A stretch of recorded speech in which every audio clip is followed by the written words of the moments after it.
to the Popcorn Junkies. You like it when I do it like that, don't you? Yeah. Yeah, it's much better. Sound of Metal. Sound of Metal. We are here to review Sound of Metal. Now, I think late.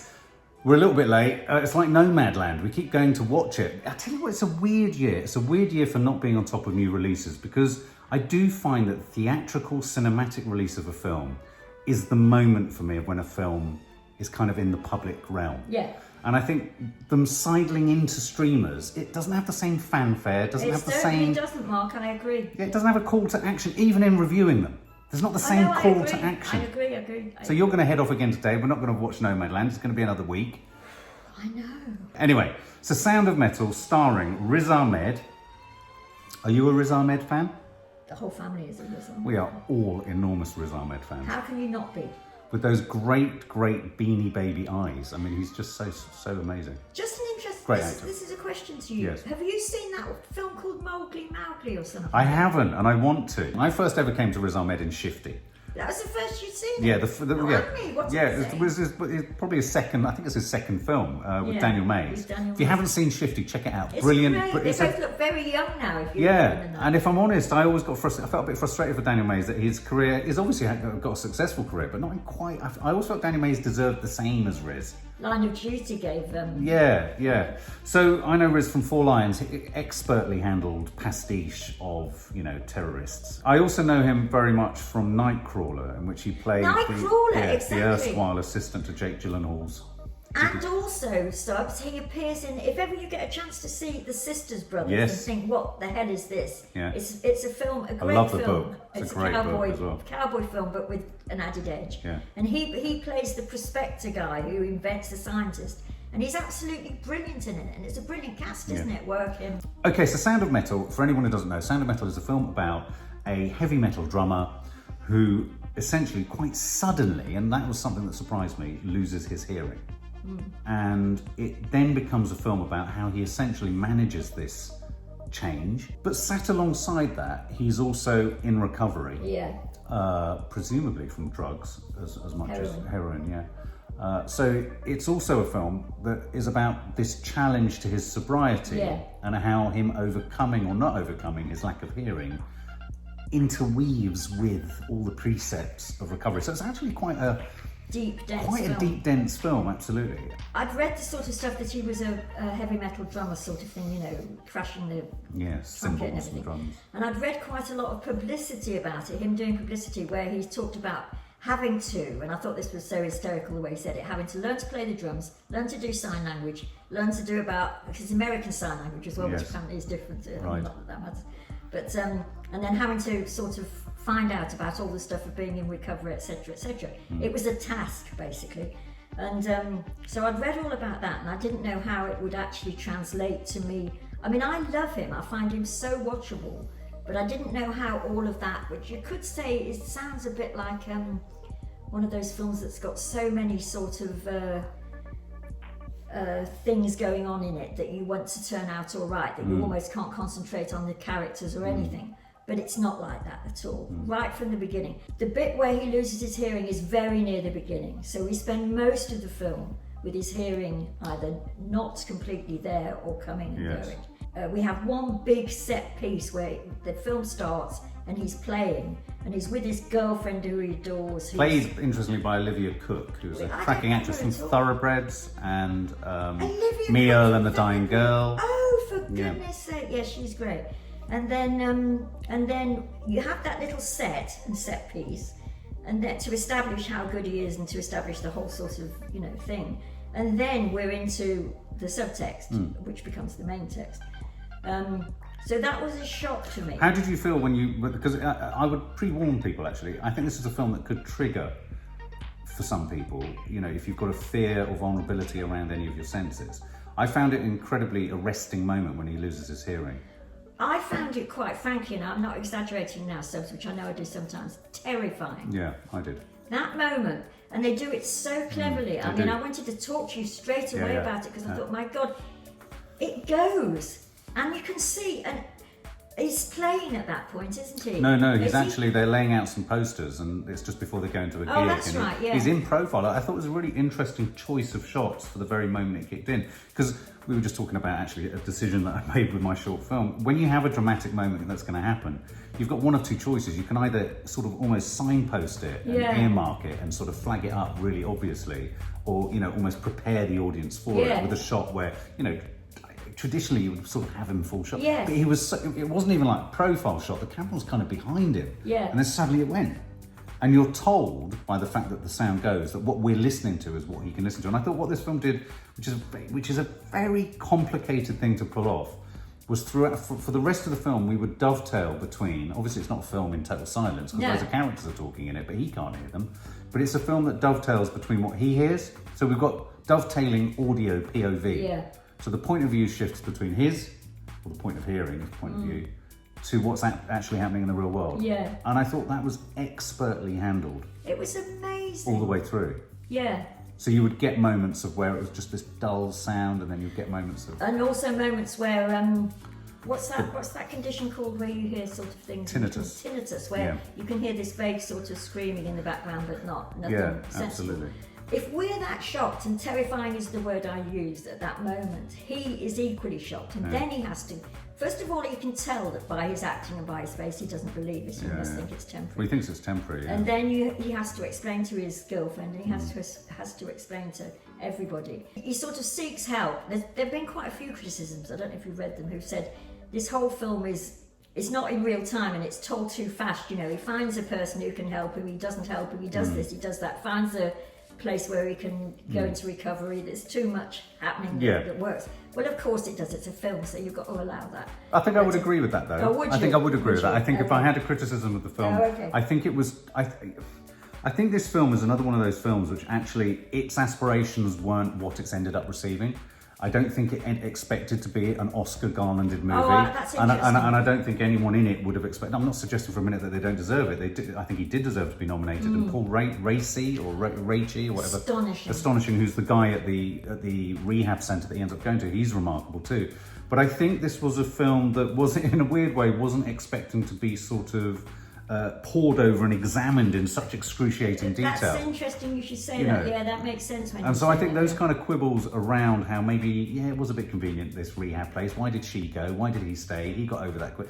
There are all those kind of little road bumps in the story, but I think it was a film very, very interested in the intersection between his deafness, his striving to hear at whatever cost, and how that could be aligned to a striving for...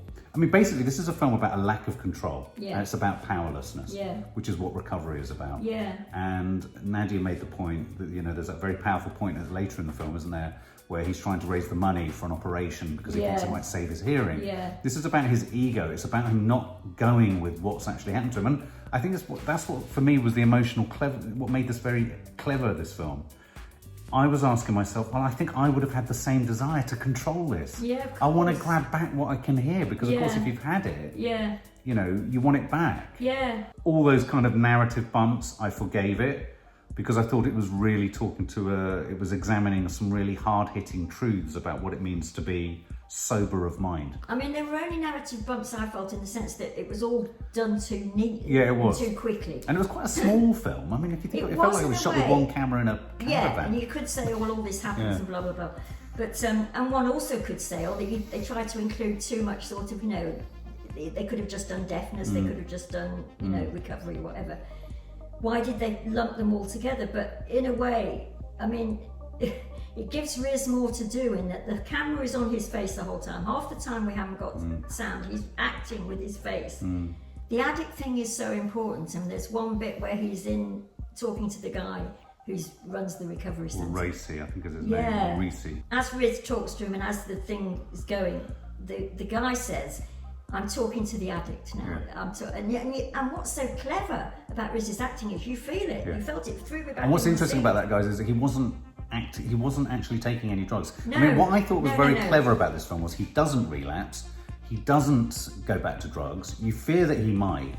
His addictive, compulsive, addict head all the energy is powered towards regaining his hearing. Yeah. And that's why that scene was so powerful, Yeah. because you're right, the head of the rehab centre essentially says to him, you're acting like a full-blown addict. Yeah. Because you're trying Yes, to... I should have made that clear, because I always think people realise that. But of course, if you're not in that world, yes, the point is he doesn't realise, he hasn't taken it, No. but you can sense. He's relapsed in himself. Yeah. And it's really interesting because, of course, he comes because this rehab centre that he goes to is defined by everyone in there can't hear. Yeah. And the head of the rehab centre says, I can't let you back in. Yes. Because you've gone and you've got these... He goes and has this operation. Yes. And with the operation, he's essentially going to be commenting to those people in there about, it's better to have hearing. He said, you will essentially poison the recovery of people in here who aren't about... It's not about regaining your hearing. It's about accepting who you are and what you are. Yeah. And that's an incredibly complex message. It is. The point of it for him was that you can have a perfectly fulfilled life, Yes. and you make your life incredible through being deaf, not the other way around. It's not something missing, No. it's something gained. What did you think of his relationship with Olivia Cooke? Yeah, Their that romance. was all a bit weird, that. So she's basically in the band with him, they're in a relationship, but I suppose I struggle to believe that she would Yeah, have I left did. him so easily. Yeah, I did. I struggle to believe that he would come back. I mean, Nadia made a Sorry. really valid point when they hook back up once he's had the operation. Yeah. And it's cost a lot of money, he's had to sell everything and all that kind of stuff, and that's his kind of, again, to reiterate, that's him acting out in sort of recovery speed. He's trying to fix this thing, although, again, it's hard, you're hard pushed to say, would I not try and do the same thing? We had a big debate with the girls when we watched it about the difference between being born without your hearing and maybe you wouldn't have the same desire to get hearing in the way that if you've had hearing and then you lose it, that's a sort of clambering for what you've lost. Maybe there's a difference. I don't know. Maybe I don't know if a deaf watcher would know. Maybe in a way that's why that moment is so truly terrifying, where he cuts the sound out, because that's what's happening to him. He goes from full sound to no sound. I mean, it's profound. Oh, it is profound. Yeah. I mean, I think the thing about this film, the sound design is so meticulous. So at the beginning, when he first loses his hearing, you can still hear he's got 24% hearing. Yeah. That's what's left. When he has the operation, and this is the tragedy of it, they tell him, we're taking everything out to put something new in. Oh, it's heartbreaking. The latter half of this film is an incredibly difficult listen as much as a watch. Because for me, what I love about the title of this film is that what he's listening to it sounds metallic. Yeah. So the sound of metal isn't just the heavy metal and his lack of ability to hear or play the music. The sound of metal is essentially, he's now got an electronic, it's like metal being scraped. Yes. As he now, this is hearing for him. Yes. And that's it, and that's where it's such a tragic watch. Because you see this poor boy, this poor man. Yeah. Trying to come to terms with the fact that there was a really prolonged party scene where it's his girlfriend's party, and he was moving between situations, and my head was in my hands as we heard it from his POV. Yeah. And it was agonising. Yeah. You couldn't make stuff out. You couldn't really hear anything. It was so abrasive. Yeah. It was scrapey. Yeah. And that's why I thought, as it built to, and in a sense, that's what the head of the rehab centre was telling him. You're wanting something you can't have. Yes. Yeah. You have to have something in yourself. But of course, if he turns them off now, he has absolutely nothing. Yeah.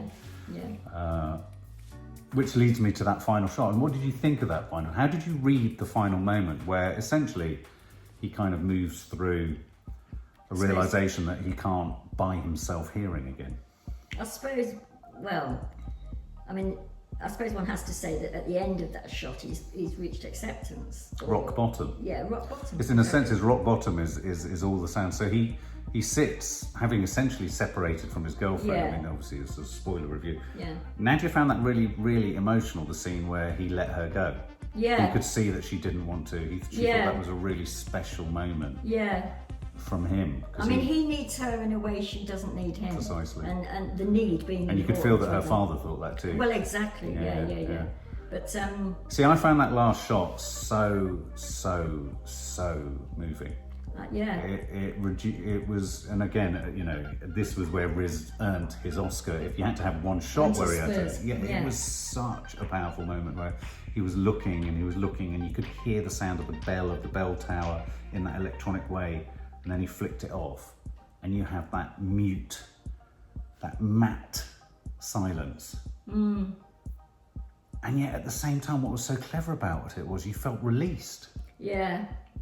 We were released, and that's what the film did a really good job of. I've never known a film take you on an oral journey. Nor me. Because by the end I was like, turn the fucking thing off. Yeah.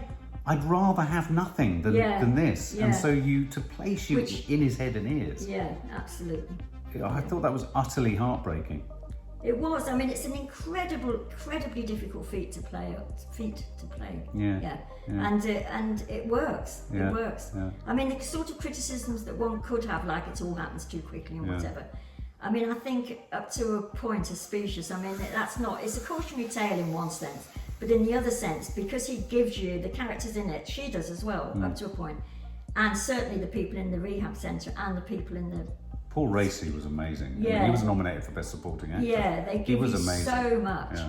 So sum it up and give us a score, Mar. I never thought I'd watch a film where I could say, and I'm using my words again and I've already said it, but where truly terrifying when the sound cut out was, I thought, my God, could I bear this for a second? I don't think so. I mean, it makes one think about hearing completely differently. Really I mean, does. hearing is such a strange thing because you can't, like when he's at the party scene, you can't visibly see that disability. You can't. He looks perfectly normal. He's young. He's got, dyed hair. He looks cool. He's blah blah blah. You can't see that he's got this huge, It's a really profound... important film. I'd really love to know what the deaf community think of this film. Or the hard of hearing, because for me, I found it hugely educational. Yeah. And what was really clever about it was it educated me without being holier than thou, or it was that education, as we were talking about the other day, education by stealth. It was a compelling personal story. It made me rethink sobriety. It made me rethink what our senses are. And also, interestingly, and I'm not saying this for any reason, but I just seem to have seen a lot of publicity with him, that's exactly what he said about it. It was an education to him. Wow. He felt like he'd never thought about hearing in that way. Wow. And he became obsessed with giving not just the best performance he could give, but the performance he gives, which is astonishing. I would give it, 94. Yeah, good score. I don't even know why I'm not going high, but because it is rough around the edges and because it is a cautionary Yeah, I think you're right. I think if you want to approach this film with a sort of meticulous, that wouldn't go with. I think you've kind of missed the point of it, and I do think that's important about films. I think we can all get a bit slavishly obsessed with. I almost remember my nan used to say, "Well, that wouldn't have happened," and sometimes I feel like saying, "Well, you know what? Sometimes it isn't about." Yeah, they do, and it's like, well, maybe it wouldn't. You forgive it that. There is a strong beating heart at the centre of this film. It's Riz, it's Paul Raci, the guy, or Raci, because if I'm pronouncing it incorrectly, he runs the rehab centre. It's a really thought-provoking film about hearing, about what makes our lives meaningful, how we cope with massive sudden change in our lives. It's about sobriety in the broadest sense of the term. He doesn't obviously relapse. It's about how relapse or denial or addictive behaviour can bleed into so many different walks of life. Yeah, I mean, sorry. In a way, you really feel that in his relationship with his girlfriend. I think it was already said, but this business of him needing her almost far more than she. Yeah, and it really is. I mean, it justifiably won him an Oscar nomination, and I just thought it was an astonishing film, a really astonishing film. And again, a little bit like a film Minari that we reviewed, I don't think it's a film that's screaming out to be given the attention it's got. No. Though I think it deserves the attention in a weird way, but I don't think it needs to be then sort of hammered. I think it's flawed in parts, but I think its message is really important. So I would give it, I'd probably give it about the same. I think I'd give it 95. Oh, yeah. Yeah. Oh, good. What were you going to say? No, it doesn't matter. Okay. There you go. For more film and family fun, don't forget to click the subscribe button and make sure to click the bell to never miss an update.